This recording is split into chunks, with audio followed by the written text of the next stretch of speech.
আসসালামু আলাইকুম, সবাই কেমন আছেন? আশা করি সবাই ভালো আছেন। আজকে দেখাবো গ্রাম বাংলার জাতীয় মাছ।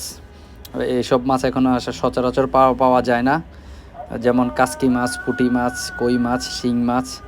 বন্যার কারণে এখন এগুলা এইবার খুব পাওয়া যাচ্ছে। তো কিভাবে ধরতে হয় আপনাদেরকে যা দেখাবো, সাথে থাকুন। কি পরিমাণ মাছ পাই আপনারা দেখবেন। বিশেষ করে এখন জাতীয় ইয়া মাছটা, এই ছোটো মাছগুলো বেশি পাওয়া যাবে। আপনারা দেখতে থাকুন। জাল ফালা হচ্ছে, প্রায় টানা শেষের পথে, টেনে নিয়ে আসবে একদম পারে। তারপর আমরা দেখব কি পরিমাণ মাছ পাওয়া যাবে।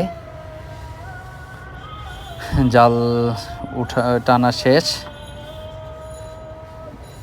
অনেক জঙ্গল উঠছে, এখন এগুলো পরিষ্কার করবে। করার পরে আস্তে আস্তে জালটা ছোট করে নেবে। এটা হয়তো ফাঙ্গাসের ফোনা, এগুলা কাটা আছে, এই জন্য আটকে যায় জালের সাথে।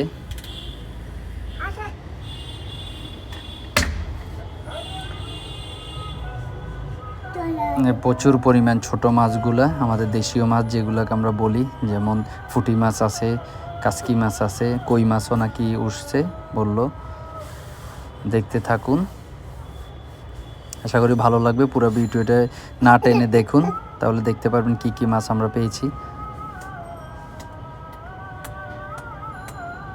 যে মাছগুলা ছোট, খাওয়ার উপযোগী না, এগুলো ফেলে দেওয়া হচ্ছে আর জঙ্গল সাফ করা হচ্ছে। এই যে ফাঙ্গাস মাছ, ওটা জালার সাথে কাটার কারণে আটকাই গেছে। হ্যাঁ, এটা ছোট নয়, ফেলে দিবে, এটা ছোট, এটা রাখা যাবে না।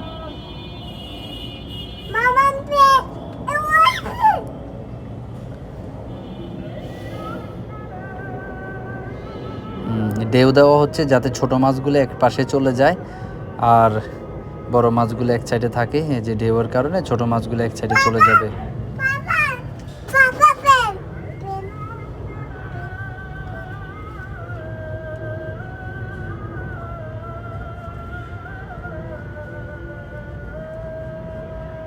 প্রচুর পরিমাণে মাছ, ছোট মাছগুলা, এইগুলা সম্ভবত পুঁটি মাছও আছে, আবার কাসকি মাছও আছে। আমাদের এদিকে এগুলোকে কাসকি মাছ বলা হয়। এগুলো খুবই সুস্বাদু। আবার পুঁটি মাছ, তেলাপিয়া মাছও আছে, আবার অন্য কিছু মাছও আছে। এর সাথে দুই একটা শিং মাছও আছে মনে হয়, তাই তো বললো ওরা। দেখেন এই মাছগুলো দেখতে অনেক সুন্দর লাগে। সবাই ভালো